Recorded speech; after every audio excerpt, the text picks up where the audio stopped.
समजा तुम्ही एखाद्या ऐतिहासिक किल्ल्यावर फिरायला गेले. छत्रपती शिवाजी महाराजांनी जिंकलेल्या त्या किल्ल्यावर उभे राहून तो किल्ला अभिमानाने पाहत असताना एक माणूस येऊन तुम्हाला सांगतो की हा किल्ला सरकाराचा नाही तर माझ्या मालकीचा आहे. तुम्ही इथून चालते व्हा. हे ऐकल्यावर जितकं विचित्र वाटतं तितकंच हे सत्य आहे.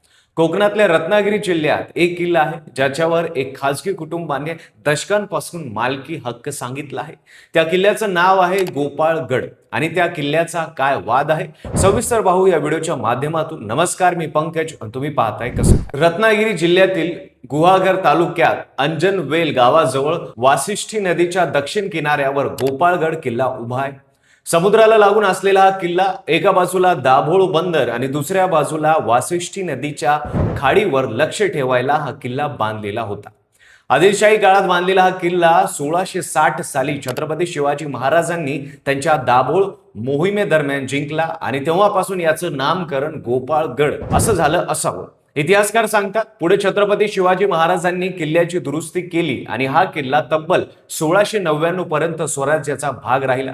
इतिहासात हा किल्ल्याचं महत्व केवळ किल्ला म्हणून नाही तर सागरी मार्गावर नियंत्रण ठेवणारा एक सागरी किल्ला म्हणून त्याची ओळख होती. 1699 मध्ये सिद्दी खैरात नावाने हा किल्ला जिंकला आणि पुढची 50 वर्षे हा किल्ला सिद्धींच्या ताब्यात राहिला. 1708 मध्ये सिद्दी सुरूराखाने किल्ल्यातला पडकोट बांधला. त्याचा शिलालेख आजही तिथे दिसतो. 1733च्या सुमारास पेशवे आणि आंग्रे यांनी मिळून गोपाळगड आणि गोपाळकोट परत मिळवण्याची तयारी केली आणि अखेर तुळाजी आंग्रे यांनी हा किल्ला पुन्हा स्वराज्यात आणला. पुढे पेशवाईत गेला आणि भारत स्वतंत्र होईपर्यंत मराठ्यांच्या ताब्यात राहिला. आता इथे खरी गोची सुरू होते. 1872 साली ब्रिटिश सरकारने महाराष्ट्रात जमीन संरक्षण केलं आणि संरक्षणात गोपाळगड किल्ल्याची नोंद ऐतिहासिक स्थळ किंवा संरक्षण वारसा स्थान म्हणून केली गेली नाही तर चुकीने त्या जागेची नोंद बॅरन लँड म्हणजे ओसाड जमीन म्हणून केलेली गेली. या एका प्रशासकीय चुकीने पुढचे दशकभर महाराष्ट्राला त्रास दिला. 1690च्या दशकात त्याच भागातल्या हुसेन मरियार नावाने एक व्यक्ती होतो. त्याने ही ओसाड जमीन सरकारी लिलावात विकत घेतली. गट क्रमांक 82 आणि 83 या दोन गटांमधली जमीन त्यांनी खरेदी केली आणि त्यांना मिळाली ती जमीन नव्हती तर साक्षात गोपाळगड किल्लाच होता. हुसेन मनियार यांच्यानंतर त्यांचा मुलगा युनिस मनियार आणि नंतर नातू अयाज मनियार यांनी या किल्ल्यावरचा खाजगी मालकी हक्क पिढ्यानपिढ्या सांगत राहिले. मनियार कुटुंबाने या किल्ल्याच्या आत आंब्याची बाग लावली. सिमरन मँगो फार्म नावाने त्यांनी शेती चालू केली. किल्ल्यातल्या विहिरी, समाधी स्थळे आणि इतर वारसा स्थळे सपाट केली गेली आणि त्या जागी आंब्यांची झाडे लावली गेली. किल्ल्याच्या एका बाजूला खंदक सपाट करण्यात आला. किल्ल्याला लोखंडी गेट आणि कुलूप लावलं गेलं. त्यामुळे या कुटुंबाच्या परवानगीशिवाय कोणताही पर्यटक हा ऐतिहासिक किल्ला बघू शकत नव्हता. येणारे पर्यटक महाराजांचा किल्ला म्हणून यायचे आणि त्यांना हे कुटुंब शेताचे मालक म्हणून अडवायचे. वाद व्हायचे, भांडणं व्हायची. 2024च्या सुमारास या कुटुंबानं किल्ल्याला संपूर्णपणे कुलूप लावलं आणि कुणालाही आत प्रवेश द्यायला बंद केलं. तेव्हा परत एकदा वाद उफळला. अंजनवेलचेच अक्षय पवार आणि दीपक वैद्य या दोन तरुणांनी यापूर्वी या किल्ल्यासाठी लढा उभारला होता. गिरीमित्र फाउंडेशन आणि मनसे यासारख्या संघटनांनी या लढ्याला साथ दिली. पण यावेळी एक व्हिडिओ व्हायरल झाला. अयाज मनियार पर्यटकांना थांबताना दिसते.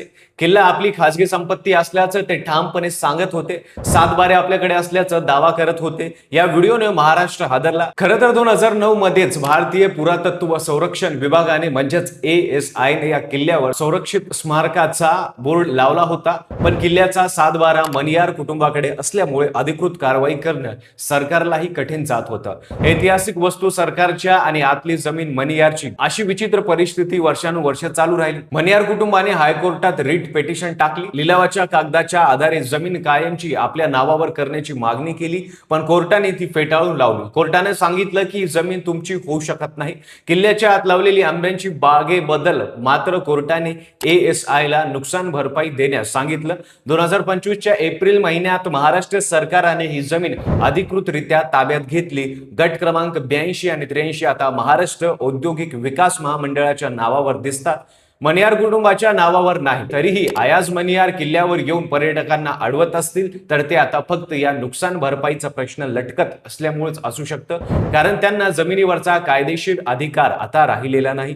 गोपाळगडचा हा सगळा वाद फक्त एका किल्ल्याचा वाद नाही.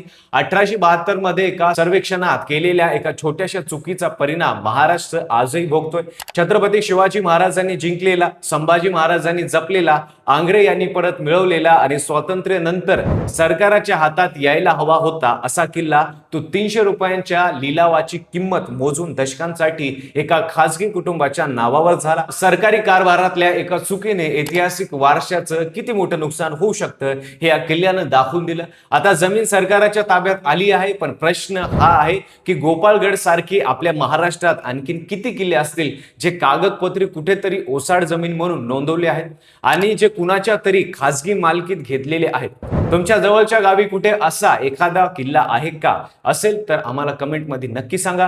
व्हिडिओ आवडला असेल तर लाईक करा. चॅनलवर नवीन असाल तर चॅनलला सबस्क्राईब करायला विसरू नका आणि पाहत राहा फक्त कसं काय.